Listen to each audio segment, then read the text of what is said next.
Good morning. With the help of Hashem, we are learning yerushalmi, sheviis, Perek Zayin, Halacha Aleph. We're learning today Daf Nun Hey. We left off on Daf Nun Hey, Amid Aleph, Mamish, all the way on top of the Amid. And we just came off a Braisa in which we learned that even though Shemen shel sheviis madlikin boy, even though oil, olive oil, or any other oil could be used for consumption, but since it's common practice to also use oil for kindling a candle, for fuel, one is allowed to do so even though the shemen is of sheviis. It's not considered somehow disrespecting or wasting product of sheviis, which may not be done. It is allowed to be done. Nevertheless, midarabanan, if a person sold the oil of sheviis, and now we know that not only does the oil itself retain its kedusha, but the money that you received for the oil also is imbued with kedusha sheviis, and therefore it should not be even more stringent than the source, but it is midrabanan. The rule is that mechari v'lakach by shemen ein madlikin boy. And as we explained, that chachamim were afraid that if a person would be allowed to use the money to buy oil for fuel, they might forget that the money is imbued with kedusha sheviis, and then they might use the money not the way one needs to treat anything that has in it the kedusha of sheviis. In other words, chaymer b'damim shel sheviis yoiser mishviis atzman. That was the rule that we learned yesterday. Now, based on that rule, we're going to open up today's daf by speaking about a very great inquiry regarding the above rule, the logic above the above rule, the application of the above rule, certain scenarios that will be very interesting based on the above rule. And we're going to from there go to having a beautiful conversation regarding exchanging human food for animal food. In other words, even though, like we mentioned, shemen shel sheviis madlikin boy, but there is always this concern that we cannot downgrade the use of sheviis product, all based on the rule la'achla v'loy lahefsid. I know hefsid literally means to waste it mamish, but even if you're not wasting it in the most conventional sense, any downgrade, which might be something that is designated for human food, if it's going to be used for animal fodder, you can argue you are mafsid human food, and indeed, as we will see, it will not be something that you would be allowed to do. Now, the Gemara today on Daf Nun Hey is also going to discuss a little bit more details about the din of biur. Because what we keep on mentioning, which is correct, that when is someone chayiv to do the biur, right, on anything that is, to begin with, subject to biur, because this product is einoi miskayim ba'aretz. So we say, when that item is no longer available in the fields for the chayes, from then you have to do biur. Now, if one knows exactly when that happened on that given year, on that given sheviis, okay, now that you know, you have to practice biur. Question is, if you don't know, you're living in the city. So we'll see that there are certain presumed times in which we say that for this product in this region in Eretz Yisrael at this given time, the presumption is it's no longer found in the fields, and therefore it's chayiv and sheviis. We're going to see, we're going to actually quote a Mishnah that we're going to have later regarding oil, regarding wine, regarding dates, regarding figs. And then we're going to bring today's topic, which is what happens if you exchange one with the other, again, all based on the principle that the exchange item is imbued with the kedusha of the original item, and actually sometimes we even go more and we say that choymer b'damim shel sheviis yoiser mishviis atzman, and we're going to see it's amazing how this will apply on such an exchange b'negei dinei biur. The Gemara today will also go back to Halacha Aleph and clarify various other parts of the Mishnah. We're going to get into more details about the rule that ein oisen schayda ben avelos v'treifos v'shkatzim v'ramasim, and we're going to have a braisa that will begin today, God willing, and we're going to continue in the next year. That's going to actually have an asmachta. It's a midrabanan halacha. It's midoraisa. You can do business ben avelos v'treifos, like we mentioned. It's befedish on the pasuk that you can give it to the ger, you can sell it to the non-Jew. Abed midrabanan. We really limit the type of sales that you may make. You can always sell it, but as we'll define again, the concept of schayra, of buying and reselling, that's something that may not be done, but we're going to have an asmachta. And we'll leave it at that. Chevra daf nun hey amud aleph, all the way on top of the amud. So you have oil of sheviis that could be used for kindling. The Braisa spoke about you selling that beheter. Again, schoira means buying and reselling. On sheviis, if I have a small amount for sure, a limited product, small amount of it, and I'm selling it in order to buy food for me to eat, that for sure is permissible according to all of the Rishonim. It's not included in the issur of doing schoira with Peda sheviis. So I have a small amount of oil. I want to buy more chveis lekavet Shabbos kugel. I sell my oil. Now I sell it. Now this money, what happens if I want to take this money and buy my Shabbos candles? So here Chazal say you can't do that. Even though the original is allowed to be used for kindling, the rule is that you cannot use the money for kindling. So now comes a Gavaldike inquiry. Says Ravimi, in the name of Rabbi Yechanan, what happens if hechlif shemen b'shemen? This is quite amazing. The din of exchanging and the money going into the kedusha going into the money isn't only by money, but it's also by a barter. So let's go. Chevra, Reuven and Shimon. Reuven has shemen of sheviis. Shimon has stam oil of the 6th year. Reuven and Shimon exchange oils for whatever reason. Well, I'll tell you better. Shimon also has shemen of sheviis. They both have oil of sheviis. And for whatever reason, Reuven and Shimon exchange the oil one with the other. Ich weiß, one is olive oil and one is canola oil.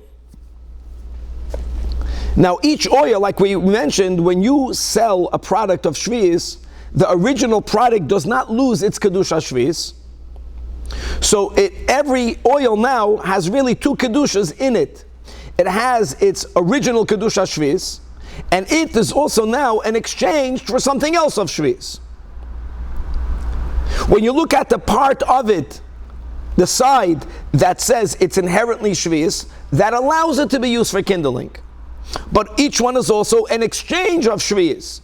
The exchange part in the oil does not allow you to use it for kindling. So and that trumps, and therefore shnei asurim, because since each one has a tzad of exchange, that side of exchange does not allow that oil to be used for kindling, even though the oil on itself would be allowed to be used for kindling. What does the exchange do that causes this? What is the problem with exchanging? In other words, that's what we spoke out in the intro, Nachamol. We learned in a Braisa yesterday, Shemen shal sheviis madliken boy, but mechari v'lokach by Shemen ein madliken boy. Okay, sorry. They're very simple. In other words, the exchange, if I sell oil and I get money, the kedusha is in the money. If I take the money and I buy oil, stam oil, now the kedusha goes into that oil. That's the rule. We're gonna learn the words later. Acharoin nispas. The original retains its kedusha, and the final exchange item also has kedusha sheviis. So now, if you barter oil for oil, both oils will shall sheviis, and for whatever reason they exchanged it. Let's say it's a different type of oil, and now they used it for cooking, and now there's extra oil, and they want to use it for kindling. We can't say even here that since each oil is also inherent sheviis oil, well, sheviis shel oil, shemen shel sheviis madlikin boy. We don't say that. We say, you're right, each one is shemen shel sheviis, but each one is also the exchange of shemen shel sheviis. And because of that, it may not be used for kindling. Now, what do you do if you want to use it for kindling? So Keitzad Hu Oisa, there's a solution. Daf Nun Hey, Rab Chizkiya b'Shem Rabbi Yirmiyah, bring other oil that's not of sheviis. Machlif shneim shel chulin. No, Reuven and Shimon, each one should take another jug of equivalent oil, and they should make yet another exchange. When it comes to the kedusha of the exchange, it always goes into the last item that it was exchanged for. Indeed, this last one, shel chulin, will not be allowed to be used for kindling. So make sure you exchange it on a shemen shel chulin that you will dafka use for food. But what are you benefiting?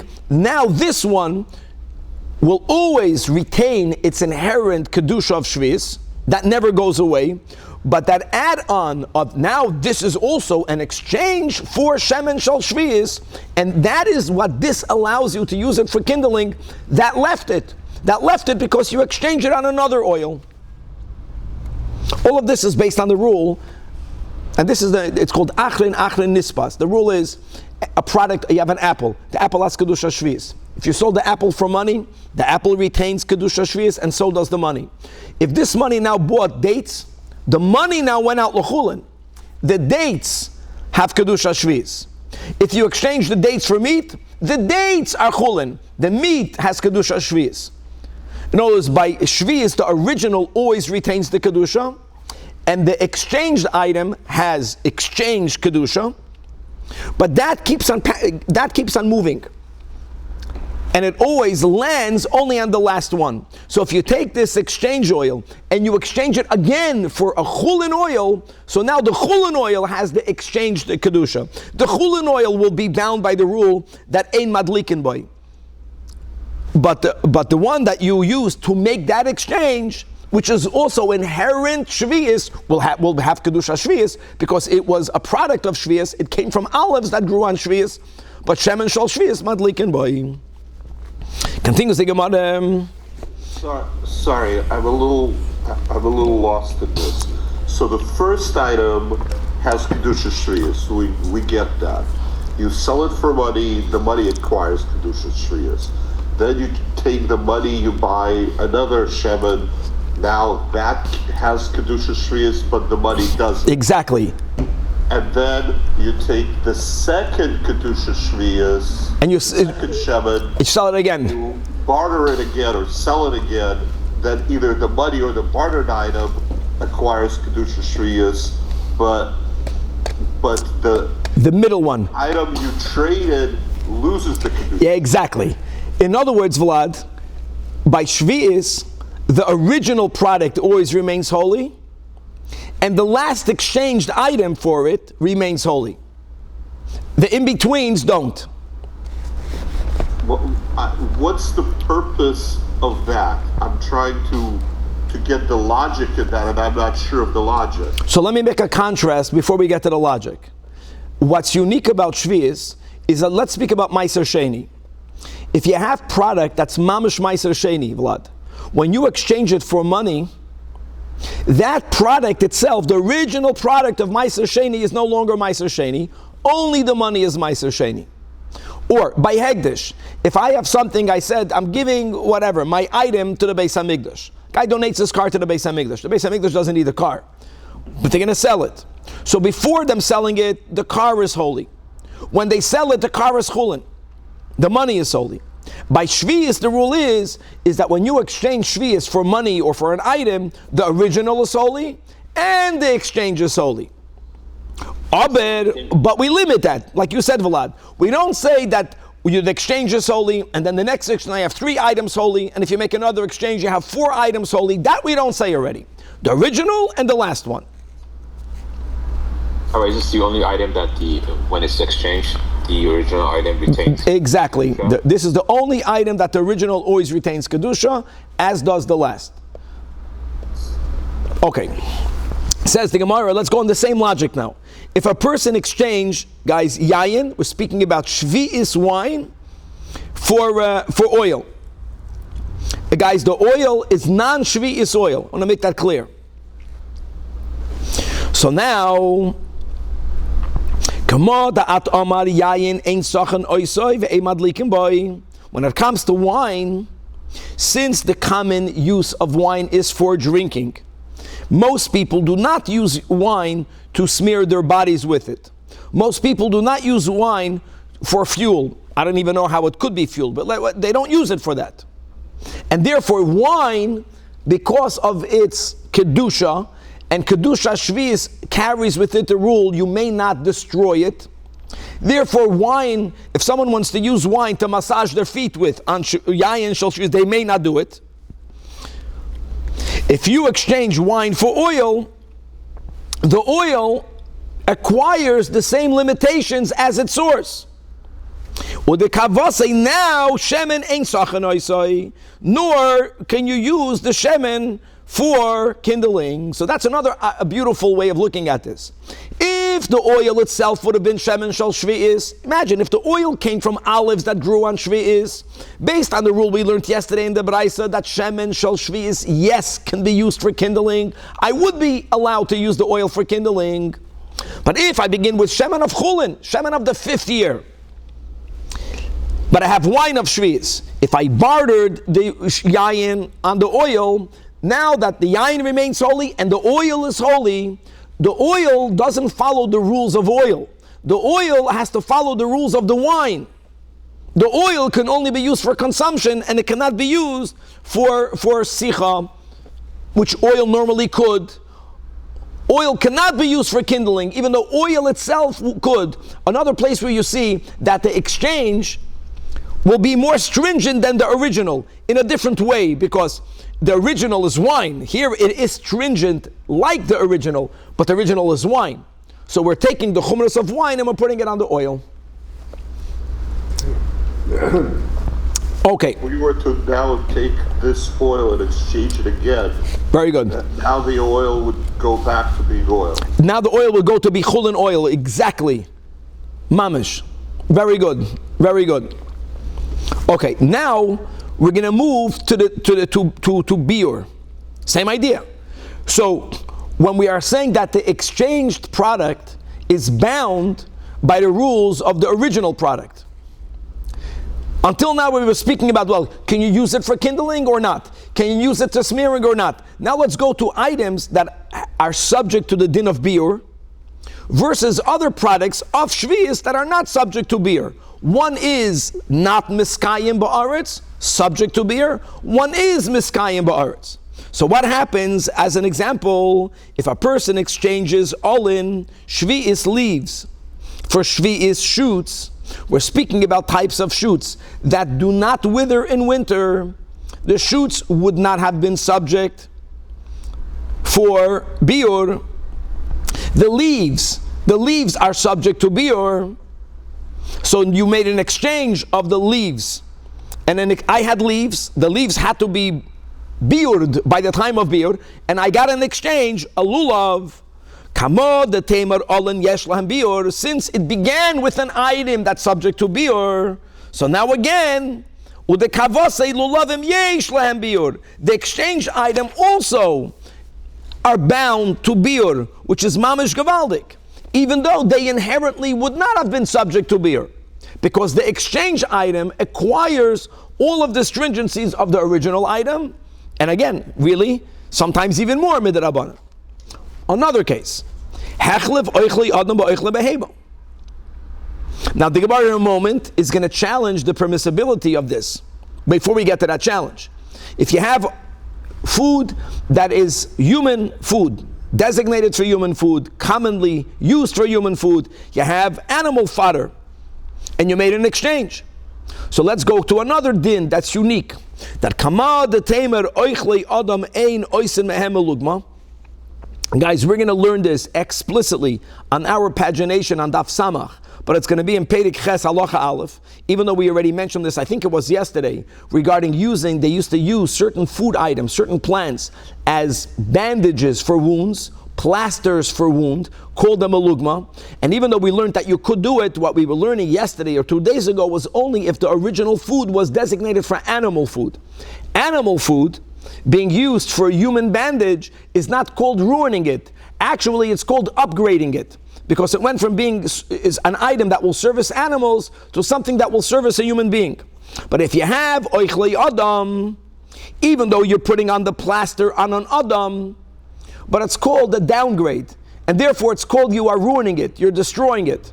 Because if originally it would have been used for consumption, for achila, only using it for a plaster, which by the way, when you turn it into a plaster, you make it inedible, is something that you're not allowed to do. So oichle adam has that limitation. Oichle behema is allowed to be made into a plaster, into a bandage for a human being. But if you had oichle adam and you exchange it for oichle behema, so here again, the oichle behema acquires the stringency of its source. Ude kavase, now that you made the exchange, oichle behema ein oisen behema lugma. Beautiful. So these are 3 examples of what happens when you make an exchange. The kedusha only goes up. The stringencies only grow. Nothing becomes alleviated. Nothing becomes more lenient. Now the Gemara is going to question the mitzias of the 3rd case. How is that even allowed? How can you tell me? How can you give me a case? As it's a beautiful example, but that example should be usher. That what? That you're exchanging echli adam echli behema v'hataninam. We learned this is quoting a brayso. Moichlin echli adam echli behema likach behem echli adam. That on the Shemitah year, in the limited way that does not go against the rule of doing merchandising with Peta Sheviis, I collected some food items for me, or I collected animal fodder for me to use with my animals, and in a certain, for sure, small amount, I am allowed to sell it.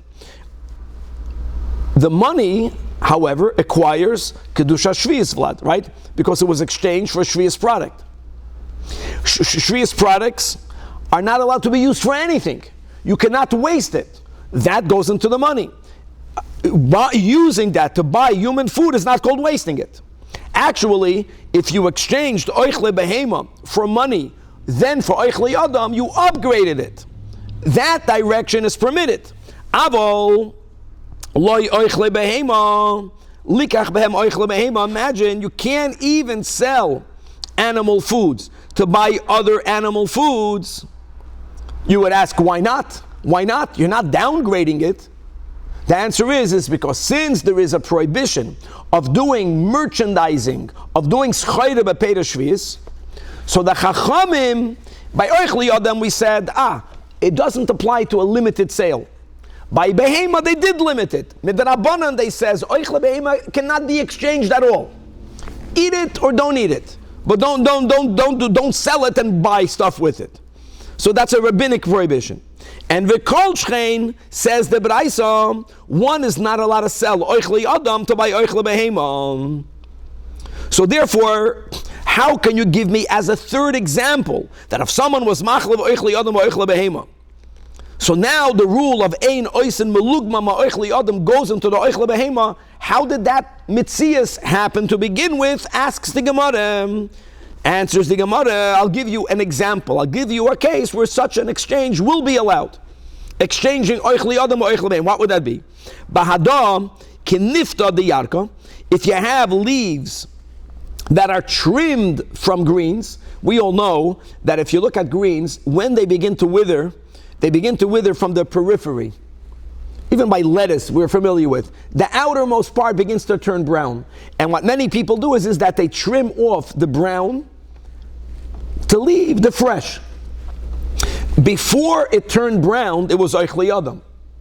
What do people do with that trimmed edges of the vegetables? It used to be oichli adam. They no longer can eat it. Now it's no longer edible.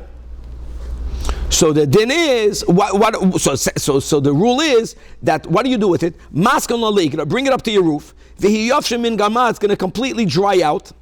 What happens when they completely dry out? It's amazing. Even before they completely dried out, even animals won't eat it. It won't smell good. It's going to smell like rotten. But when it dries out, it becomes animal food. Okay.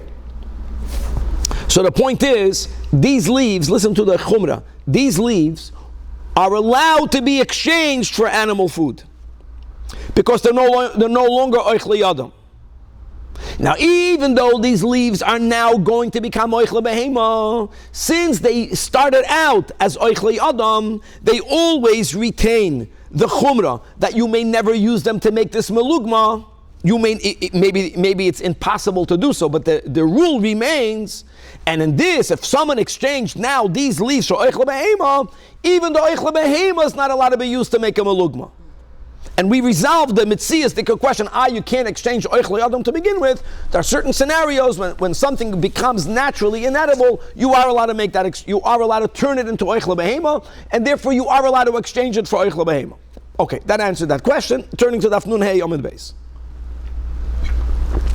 Rabbi Yochanan, B'Shem Rabbi Shimon ben Yoed Tzadok, Here it's without the hey. I know in the Bavli it's Yehoy Tzadik, here it's Yoy Tzadak. And quickly, again, mentioning the laws of biur. If I have wheat, and I know my neighborhood, my region in the Holy Land, and I know that this wheat is still available in the fields for animals. If I know that, I don't have to do biur yet. If I have wine, and by the way, just for the record, the biur of wine will not be in the 7th year. It's amazing. Because the biur of certain items only go into effect on the 8th year. Because many items that grow in the Holy Land, they become ripe, let's say Shavuos time, like Chag HaBikurim. When do they wither? When do they wither in the field? Winter. Winter is already in the 8th year. Doesn't bother me. And Chanami, if I have items that are products of the 7th year, just to quickly repeat, how you classify what year it belongs to, it has to do with what is the Rosh Hashanah, Echad B'Tishrei, Tu B'Shvat, and it has to do with Hashrasha, it has to do with Shlish, it has to do with Chanata, it has to do with Likita. So once this is of the 7th year, the obligation of biur, when there is an obligation of biur, won't always happen on the 7th year. Wine and oil will be great examples. Wine and oil of product of the 7th year, oil of sheviis, wine of sheviis, are both subject to biur, but biur will only take place in the 8th year. Now, when in the 8th year? Again, if you know, you know. The statement of Rabbi Yochanan now is if you don't know what's happening, let's say you're like nowadays, we live in the city, we really don't know what's going on out there in the fields. So there is a presumed halachic time where now this is no longer available. And when will that be? Beyayin at ha-Pesach. It's amazing. That means that Pesach of the 8th year is the time that let's go according to the Ramban, you have to take all of your wine of the 7th year, you have to take it out of your house, you have to declare it hefker. According to the Rambam, it's even more than that. Give it to all your chavedim, because basically that's what biur would force one to do. Rambam. The Rambam says that once the time of biur comes, the most you can keep of it is food for 3 meals, and the rest you have to destroy. People don't like destroying food, so what would they do? They would give it to their friends. They would make a big gathering. They would make a big fabrengen. However biur is done. So the presumed time of doing biur, biyayin, is Pesach of the 8th year. B'shemen, the presumed time when the olives of the 7th year, listen to this, is no longer in the fields, that's Shavuos of the 8th year. And therefore you have to do biur on the shemen of sheviis. Big gorois, if you have figs, now figs b'chlal, anything that's moist doesn't last at all. So we're speaking about what was commonly done. They dried out the figs. When does the time of biur, when is the presumed time of biur of figs? Purim, all of the 8th year. And now we have another shear, Rav Bibi, Rav Chanina, I'll give you a 4th. That a betmarim, when it comes to dates, at Chanukah. That's the presumed time. Why are we mentioning all this? Why are we mentioning all this? Because now that we established that when you exchange one thing for the other, that's the whole vart, the exchanged item is subject to the stringencies of the original item, and the Gemara just applied this to biur in the case of the leaves and the lulav. Now the Gemara is really saying you have to apply the same things to the time of biur. Amazing. Even though the second item had a different biur. Even though the second item in itself would have been permissible, biur would only be in a couple of weeks from now. But if it came from, that's the whole vart of the Gemara. Okay, now the Mishnah gave examples of products of fruits by saying that they have kedusha sheviis, and if you sold them, you bartered them, uledemeim sheviis. What the Mishnah did not mention when it gave the examples of sub-products of fruits, the Mishnah never spoke about biur. And the Gemara is wondering, did the Mishnah not speak about it because if something comes from a tree, they're never subject to biur, or the Mishnah didn't find it necessary? So when the Mishnah says klipa imoin, the haneit shaloi, the rind of the pomegranates, the blossom of the pomegranates, the Mishnah spoke about the klipa of walnuts, pits, that yesh lahem sheviis, ulo demeim sheviis. What about biur? So Rabbi Ila b'shem Rab Shimon ben Va shared that Rabbi Yochanan v'chavrusei, Rabbi Yochanan and his chavre, have a yasanu makshin. They were sitting and learning, and they were asking each other. And they asked the Mishnah in the Reisha up until now, and many examples the Mishnah gave. The Mishnah spoke both about sheviis and about beer. Here, products of a fruit, the Mishnah never spoke about beer. So they wondered, yesh lahem beer or ein lahem beer? They don't know. While they're asking each other these questions, Ava Rabbi Yanai, Chevra, according to many, Rabbi Yanai was one of the teachers of Rabbi Yochanan, and Amrin, and they said to each other, oh, Gavaldik, we don't know the answer. Hagavra, here comes a man. And therefore, Mishaline, we're going to ask him. So as Rabbi Yanai came to them, also Sha'alune, they indeed asked them, how are we to understand the omission of Rabbeinu HaKadosh? So Amar Lohem, Rabbi Yanai told all of them, he told Rabbi Yochanan, he told his Chaverim, a rule, there's no exception. Kol davar shedarkoi lishoir. Any item that naturally will fall off the tree, when things fall off their tree, they will wither. So yesh lo bir. V'she'ein darkoi lishoir, ein lo bir. A period. Now, when it comes, lisha means falling off the tree, naturally falling off the tree, which is the first step that needs to happen before something withers away. When you're connected, you don't wither. When we're connected, we daven with the minyan 3 times a day, we learn Torah, we stay connected. You disconnect, you wither. So, now, Rabbi Yanai understood where they're coming from. That was the chachma of Rabbi Yanai. In other words, they were wondering, why didn't Rebbe mention a rule by klipe rima in vahanetz? The answer is because it's not consistent. Because some trees, that species type of pomegranate, the rind falls off the tree. Others don't. So Rebbe didn't mention it. No, you know the rule. Now that you know the rule, is certain items the leaves of the loof will wither. The ikir, the bulb of the loof won't always. Some items it varies. The elu, that's what Rabbi Yanai told him. Mehem shedarkum lishor, umehem she'ein darkum lishor. And therefore, since it varies on its subspecies, ushira tanyana mina, he avoided discussing it because it's not consistent. But don't be worried. The rule of biur applies. Now, does this pomegranate, is any part of it subject to beer? Fine, you got to know each case by case. Beautiful answer. Now, at Sabbat Seveya, the Mishnah continued that now that we established that even though la'achla v'lo lehefseid, using an item for dyeing, right, the Gemara had 2 sources and it ultimately came back to the first one, lochem la'achla, lochem is inclusive. So yes, I'm allowed to dye. Aber, says the Mishnah, I am not allowed to die for others. Because if I get payment for it, Kevan, that's called doing schayra b'peida sheviis. Now the Mishnah mentioned I'm not allowed to get paid for doing it for others. Question is, am I allowed to do it for others without payment? That's the kasha. What about a thank you that we... That's exactly. For myself, I could do it. To do it as a business on sheviis, it's not about on sheviis, using product of sheviis, that's usher. What the Mishnah did not clarify, so therefore the Gemara asks,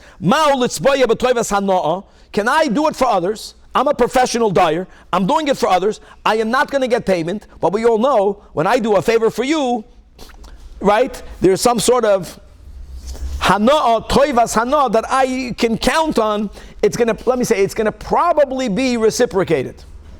I think the word probably is a good word. It's not a business transaction, but the knowledge that it's going to probably be reciprocated is some sort of benefit. Can I make that benefit? We don't know. So says the Gemara, the answer is miman detani, quoting a brisa from that which the brisa says regarding shal shushis, regarding chalbitzin, regarding these items that I have no idea what they are. Even though chalbitzim, the Gemara said before, it's some sort of egg-like tuber. That's the milky blossom. That's when Kavan was not here, and I mentioned that I looked it up on Google. So you can look up a milky blossom. So that's and the shalshushis is, I don't know. So that says the Braisa, hatager oisel atzmo. By the way, these are items from which you make dye. That's the ikr. These are items, products that grow in the ground from which you make dyes, D-Y-Es. So hatager oisel atzmo, he can only make it for himself. So says the Gemara, inferring from the words of the Braisa that the only thing that you are allowed to do is for yourself. That means you can't even do for the other, even without charging. Because toivas hana is considered some sort of benefit, and that will be included in the isur, in the prohibition of doing schayra, the peda sheviis. And as we learned in the Mishnah, so now what we spoke about isurim of doing business, there are certain items that may not be merchandised midrabanan. The big item from the others that the Mishnah mentioned is nevelois utreifos, and shkatzim v'ramasim may not be merchandised, may not be bought and sold. And we said dafka merchandise. Merchandise means buying and selling. What again? All non-kosher foods. Oh. That's very important. So if I already have non-kosher food, and again, this is the big taz. Remember, it's a big klal. The big klal is a klal gadol, that the chachamim can never prohibit something that the Torah explicitly says is allowed. Can't do that. Torah says explicitly, when we speak about the prohibition of eating nevela, the Torah says, sell it to a goy. So there is a certain limited type of sale that will always remain permitted. Doing schayra doesn't mean selling it. Doing schayra means buying and selling it. So the Mishnah gave an example. Let's say I'm a trapper. I'm a professional trapper. I'm looking to do business with kosher animals. But when you open up a net out there in the forest, who goes into the net? Whoever goes into the net. So since he finds in his net a non-kosher animal, even that is allowed to be sold. But a chazer you can't. And for sure, even a chazer. You can sell it. Because I'm not doing business in selling chazerim. I'm a trapper. And for sure, we said, if I own animals, a farmer has animals, kosher, by the way, a kosher animal that dies is an avela. Right. It makes no difference. A chazer, a cow, if they die, they could sell it. When people have a shlachtois and the shechita didn't turn out okay, and therefore that's called a treifa, you could sell it. Just to explain, the isur of doing schayra means I'm not allowed to make a business of buying non-kosher in order to resell it for a profit. If I have a business of selling kosher food, and I happen, because of the type of business, like shechita, some animals will become treifa. What do you do with those animals? I know in many slaughterhouses, it's a non-problem because you don't even own the animals. Many slaughterhouses have a kosher line, a non-kosher line. If the shechita wasn't good, it goes to the non-kosher line. It's not owned by Yidden. But let's say Agri was a kosher shlachtois. And they're dealing with only the kosher types of animals. The animals that become treif, you sell. Not to lose money. What if it's continuous? It becomes over and over, then it is like a business. No. Every person who does business, the great Rabashkin, of course, there's a percent of animals that are treif. You will always be selling those animals. That's also allowed. What's not allowed, in other words, I just want to, just like we have in peda sheviis, you can't do schayda with peda sheviis, and we keep on learning today about you're selling the oil for wine. How can you do that? You could do that. People, when they hear, and you can't do schayda, doesn't mean you can't make any business transaction. You can't merchandise it. You can't merchandise specifically treifa food. Now, by the way, this can go to a supermarket. That's called merchandising. Like certain supermarkets, like over here, they sell. Not only they sell they sell water, they sell soda. They also sell treifa food. You cannot own that supermarket. You are not allowed to own it because you're buying. Because part of the business is to buy and sell treifa food. You're buying and selling. Right, and Agri doesn't buy treifa meat; it buys living animals. Okay. What if you own a percentage of stocks? I think that's allowed. The question is if you own so much stock that you have the power to make decisions. Right. I think that'll chayr is asur. I know Fruma Yidden here in Los Angeles that had opportunities to buy Ralph's or big chains, and they didn't do it. They're not allowed to do it. Okay, now what's amazing is that even though it's an Isur Midrabanan, and therefore obviously what we're learning now is called an Asmachta. An Asmachta means that even after the Chachamim make a Gzeira, they many times look to find the Remez in the Torah. But it's a hint, it's a rabbinic law that they're leaning on a word. So here we have an Asmachta. And what we basically have is that we're going to have psukim in Parsha Shemini, and if you want to see the entire pasuk, if you have in your Gemara the Torah Oyer Hashalim, so we're going to go. It says in Parsha Shemini, "V'negean nevelos." It says, "V'hanoise es nivlasam, yechabes bigadov, v'tamei yada arev." In other words, when the Torah is speaking about tumas nevela, the pasuk concludes that Vayikra Yud Aleph pasuk Chav Ches Tmeim Heima Lochem.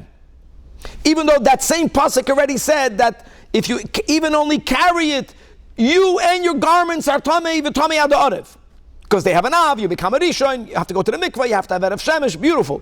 But the Torah adds tmeim heim alachem. That's Yud Aleph Chav Ches. A few psukim later, when we're speaking about tumas shiratzim, so the Torah says v'chol asher yipol min avlasam olav yitma tanur. I'm sorry, no, yeah, tanur v'karaim yutatz. Because we know when it comes to tuma, certain articles can be toiveled in the mikvah, and the klei chedes, right, earthenware, once they become tamei, shivirasan zeu takanasan, you can't toivel them, and therefore the Torah says you have to break them. Now, by the way, if you break them halachically enough, and then you remake them, that will be okay. And then again, the Torah concludes temeim heim utemeim yolachem. What are all these words adding? So let's read it inside. When it says Temeim Heima Lochem, that's from Pasuk Chav Ches. The Torah already says not only that it's Metama you and Metama you begadim. Okay, they are Tamei. And then a few psukim later in Pasuk Lamed Aleph, Vaited Utemeim Yu Lochem. So there has to be, the repetition has to be including another prohibition. Again, this l'chur is an asmachta.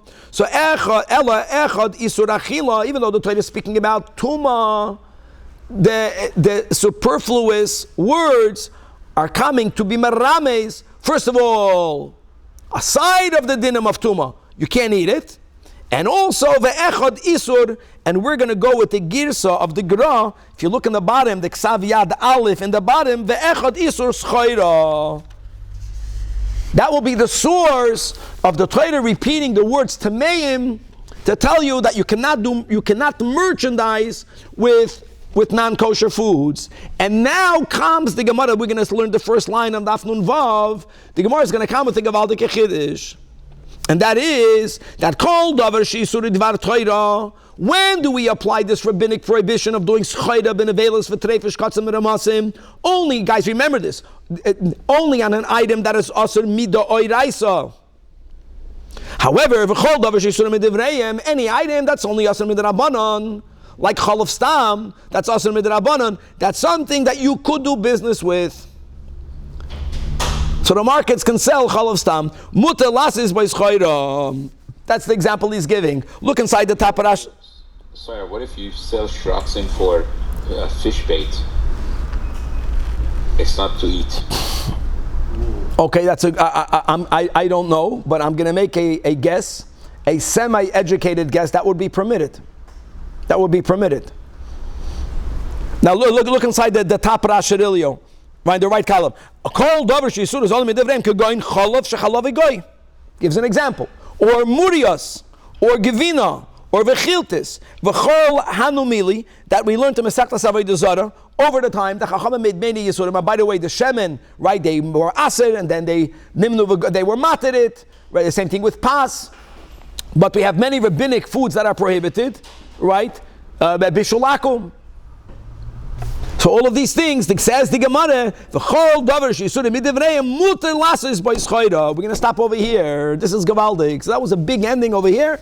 We're going to repeat this rule, God willing, when we continue the Gemara in the next year. Yeah, Shabbos. Thank you, Rabbi. Yeah.